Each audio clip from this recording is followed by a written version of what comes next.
Hola, bienvenidos y bienvenidas una semana más a Rendimiento Evolutivo. En el episodio de hoy vamos a retomar esos artículos donde intento explicar de la forma más sencilla posible los avances más recientes e importantes en la ciencia del deporte. Concretamente, vamos a hablar de un tema que está dando mucho que hablar últimamente: el modelaje de la curva de potencia o de velocidad. Pues vaya, empezamos bien, ¿no? Quizá con estas últimas palabras te haya metido el miedo en el cuerpo, pero tranquilo, porque vamos a intentar hacerlo muy sencillo. Mirad, si os acordáis de podcasts como el episodio 43, donde hablé de la curva de potencia, y que te dejo en la nota del episodio, con el nombre de curva de potencia nos referimos simplemente a una representación gráfica del tiempo máximo que podemos sostener cada intensidad. Si en un gráfico pone en el eje Y la intensidad, ya sea en vatios o en kilómetros por hora, y en el eje X pone el tiempo máximo que podemos aguantar esa velocidad o esa potencia, nos sale un gráfico que parece una curva.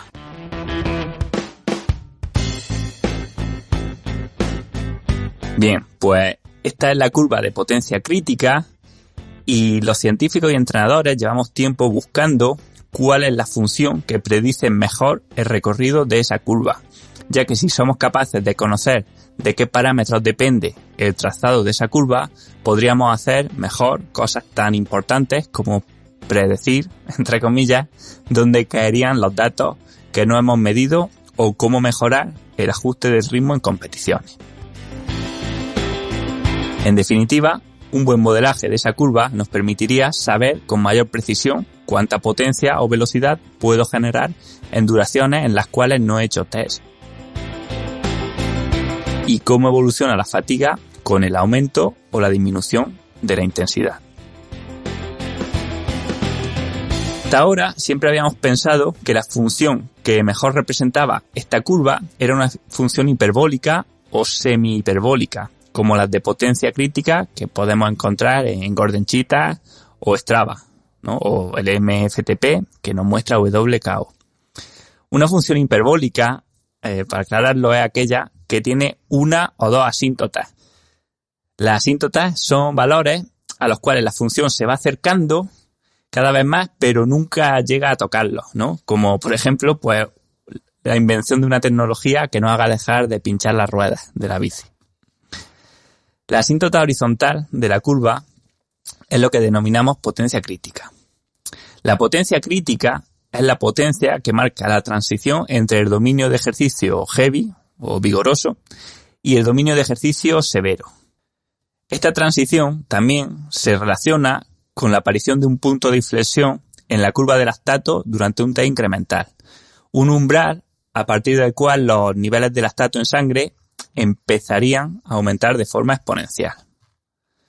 Sin embargo, como ya nos contaron los científicos con los que hemos ido hablando a lo largo del podcast, sabemos que esta curva hiperbólica para describir la potencia crítica solo funciona cuando nos encontramos en el dominio severo. Y más concretamente, se suele decir que funciona cuando estamos trabajando con esfuerzos de duraciones comprendidas entre 2 y 15 minutos. Para duraciones más cortas de 2 minutos o más largas de 15, sabemos que el concepto de potencia crítica tiene limitaciones. Unas limitaciones que están basadas simplemente en la simpleza de su modelaje. La potencia crítica fundamenta su cálculo en dos tipos de energía: aeróbica y anaeróbica, y presupone que la aeróbica es infinita. De ahí que aparezca esta asíntota que en teoría no se puede superar. Pero diréis, los modelos de potencia crítica que vemos no son asintóticos, ¿verdad? O sea, por debajo de la potencia crítica o del FTP, la curva sigue bajando. Por supuesto, o sea, obviamente no son modelos puramente asintóticos, porque todos sabemos que por debajo de umbral no podemos aguantar de forma indefinida. Muchos científicos tratan de explicar esta paradoja diciendo que, aunque la asíntota siga siendo real, lo que ocurre es que la potencia a la que se da la potencia crítica disminuye. Y esto es lo que provoca que nuestra potencia siga disminuyendo a lo largo del tiempo. O sea, he dicho de otras palabras, Sí que habría una asíntota en la potencia crítica que en teoría podemos mantener de forma ilimitada, pero el problema es que la potencia crítica, conforme va pasando el tiempo, cada vez sería más baja, ¿no? Bueno, a mí, sin embargo, esta explicación me parece un poco redundante porque está imbuida dentro de una realidad más grande, y es que no podemos mantener durante tiempo indefinido potencias por debajo de la potencia crítica. De hecho, no parece que el ritmo al que decae la potencia conforme avanza el tiempo que la sostenemos sea diferente justo por encima o justo por debajo de la potencia crítica o umbral. Aquí es hora de introducir el concepto de leyes de potencia. Las leyes de potencia son funciones que relacionan dos parámetros de forma proporcional y libres de escala. Con lo de forma proporcional, me refiero a que las leyes de potencia mantienen una proporción.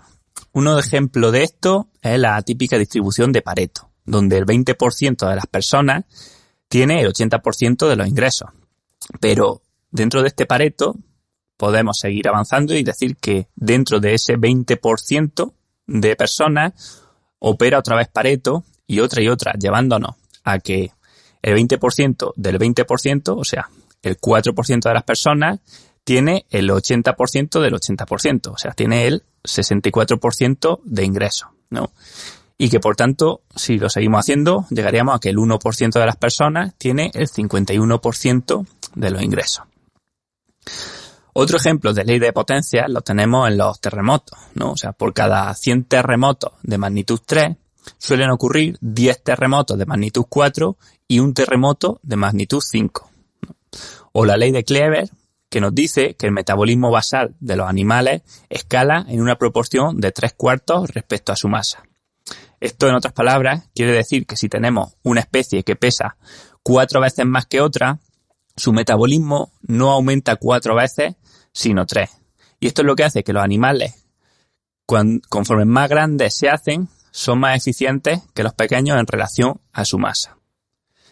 Y con lo de libres de escala, me refiero a que estas proporciones operan sea cual sea la cantidad. La ley de Clever, por ejemplo, esta proporción de 3/4, se mantiene tanto al pasar de una musaraña a un ratón, de un ratón a un león o de un león a una ballena.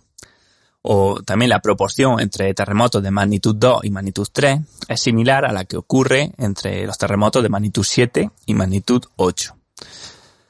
Aplicado esto a la curva de potencia, lo que nos dice la ley de potencia es que la potencia o velocidad que un deportista puede sostener durante el ejercicio disminuye de forma proporcional conforme aumentamos el tiempo de ejercicio. Por ejemplo, aproximadamente perdemos un 10% de potencia cada vez que triplicamos la duración del esfuerzo.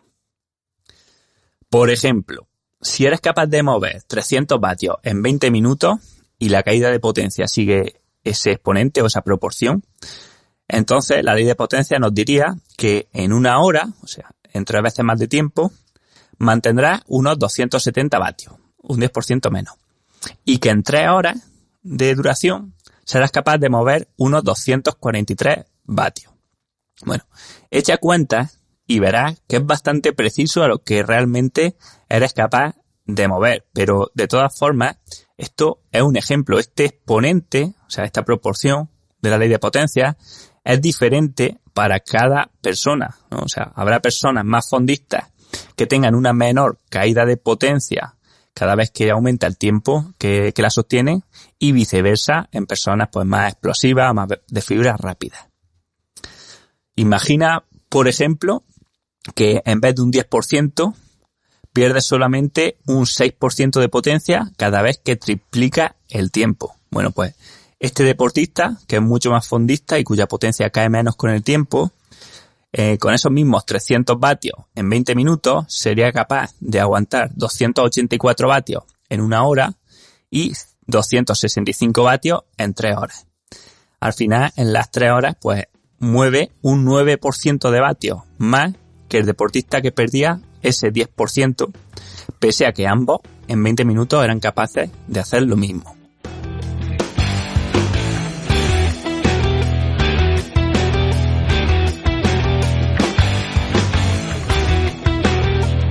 De todas formas, aquí lo importante no son los datos, sino darnos cuenta de que esta ley de potencia se cumple en la realidad.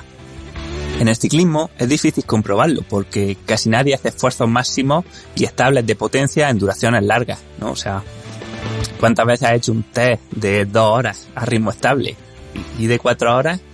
Bueno, probablemente nunca, ¿verdad? Por eso necesitamos datos de otros deportes y uno ideal para hacerlo es el atletismo. Mi amigo y compañero Frédéric Sabater me puso sobre la pista al crear un gráfico con los récords mundiales de cada duración de atletismo en pista y en asfalto y ver la relación que había entre ellos.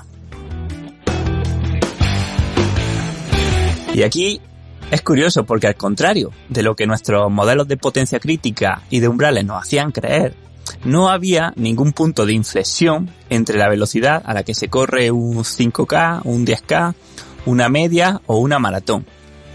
Uno podría pensar que la pérdida de velocidad entre una maratón y una media maratón sería menor que entre un 10K y una media, ¿no? Porque el umbral, entre comillas, o esta potencia crítica está alrededor del ritmo de media maratón. Pero esto, sin embargo, no ocurre. La pérdida de velocidad entre los 1500 metros, que duran unos 3 minutos 30, y la maratón es totalmente proporcional y se puede modelar usando una ley de potencia.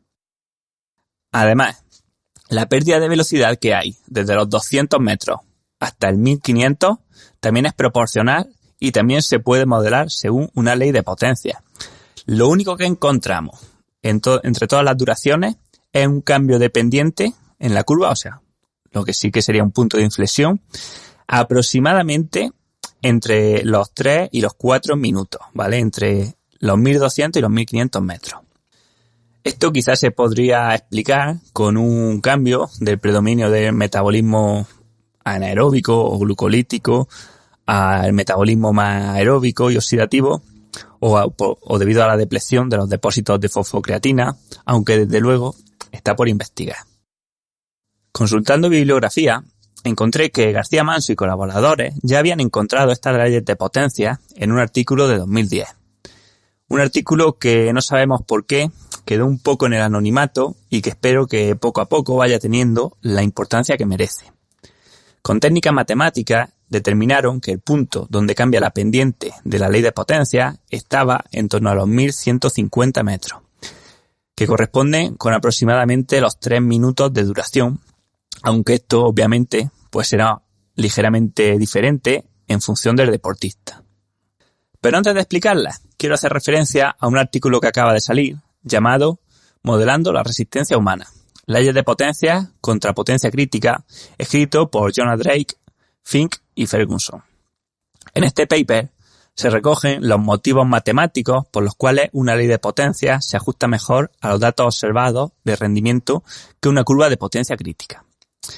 La principal conclusión del artículo es que una ley de potencia se ajusta mejor que una función hiperbólica a los datos de potencia o velocidad de un deportista cuando incluimos esfuerzos menores de 2 minutos o mayores de 15 minutos. Bueno, ¿y qué significa esto a nivel práctico? Pues os lo voy a decir, pero antes sí que quería aprovechar para decir que todo lo que estamos hablando en este episodio está en parte en el libro de la naturaleza del entrenamiento. Estas y otras cosas más que, aunque al principio parecen raras, porque son nuevas y no estamos acostumbrados a ellas, poco a poco estamos viendo cómo se están empezando a investigar o a implementar. Igual que está pasando con el modelaje de la curva de potencia, hay otras tantísimas cosas que ahora mismo nos pueden parecer un poco extrañas, sobre todo cuando hablamos de sistemas complejos aplicados a deporte, y que veremos como en los próximos años poco a poco se irán implementando. Entonces, vosotros elegís si queréis ir por delante, o si queréis ir a la vanguardia de la ciencia del entrenamiento, o si queréis ir siguiendo falsos mitos e ir viendo cómo poco a poco se van derrumbando. Además, también aprovecho para deciros que para llevar a la práctica todos estos aspectos que tenemos en el podcast, tenemos los cursos de ciclismoevolutivo.com, donde podéis aprender sobre diseño de intervalos, fundamentos del entrenamiento, periodización, entreno de fuerza, análisis de datos, gestión de entrenamiento y bueno, Tenemos 8 cursos, así que bueno, podéis aprender prácticamente de cualquier cosa que os haga falta para entrenaros a vosotros o a vuestros deportistas. Y así vamos con las repercusiones prácticas de estas leyes de potencia. Bien, hemos dicho que el concepto de potencia crítica hace referencia a una especie de umbral a partir del cual el metabolismo cambia y se empieza a producir más lactato del que se puede reciclar, el consumo de oxígeno se dispara, etc. Un concepto similar al de potencia crítica, que es el de FTP, se define como, abro comillas, la potencia más alta que un ciclista puede mantener en un estado cuasi estable sin fatigarse y que tiene una duración aproximada de 1 hora. Bueno, con los hallazgos aquí expuestos, sin ninguna duda, ponemos en jaque la definición de FTP, ¿no? Si el rendimiento sigue una ley de potencia, no hay ninguna intensidad que se pueda mantener de forma prolongada, cuasi estable o sin fatiga, ni tampoco ninguna intensidad donde la fatiga aumente de forma acusada. La creencia de que existe un estado estable o un umbral de potencia por encima del cual nos fatigamos más rápido parece no sostenerse con datos empíricos y ser un producto de la forma en la que hemos ido avanzando en la ciencia del deporte en las décadas pasadas, yendo desde la teoría a la práctica y desde el reduccionismo de los procesos celulares a los comportamientos globales del organismo en vez de hacerlo al revés. De hecho, el año pasado hice un estudio piloto con algunos de mis deportistas haciendo 3 tipos de test diferentes en semanas continuas. Uno de los test eran 30 minutos de subida a un ritmo un 2% inferior a su potencia crítica de forma estable. Otro test consistía en 30 minutos de subida, pero haciendo los primeros 5 minutos a una intensidad que depletase el 75% de su W', o sea, bastante por encima de umbral, y continuar los 25 minutos siguientes a la potencia que igualase la potencia media del test de 30 minutos. Y el tercer test era inverso al segundo, o sea, los primeros 25 minutos más flojos y terminar con los 5 minutos últimos más fuertes depletando el 75% de W'. Bueno, no quiero rayaros, pero deciros que en los 3 test la potencia media debía ser la misma, pero uno era estable, otro era con 5 minutos fuertes y luego a un ritmo un poco más bajo del test estable, y el tercer test era al revés, o sea, 25 minutos por debajo, un poco por debajo del test de 30 y luego los últimos 5 más fuertes. Bueno, ¿qué dice la teoría? ¿No? Pues en teoría el test más duro debería haber sido el segundo, en el que va de más a menos, ¿no? Pero, sin embargo, ocurrió al revés. En promedio, los deportistas sufrieron menos y terminaron mejor, o sea, entendido con que terminaron con menos RPE y una mayor DFA alfa 1 en los que tenían esta medida, esta métrica, en el test decremental. Por contra, en el test continuo, los resultados fueron parecidos, aunque la percepción de esfuerzo fue un poco más alta en algunos. Y sin embargo, el peor test de todos fue el incremental. Algunos deportistas incluso no pudieron completarlo a los vatios exigidos. Y fijaros qué curioso, ¿no? Porque si por debajo de umbral la fatiga fuese mucho más baja que por encima, ¿por qué entonces los deportistas llegan tan agotados a los 5 minutos finales y no son capaces de sostener la potencia?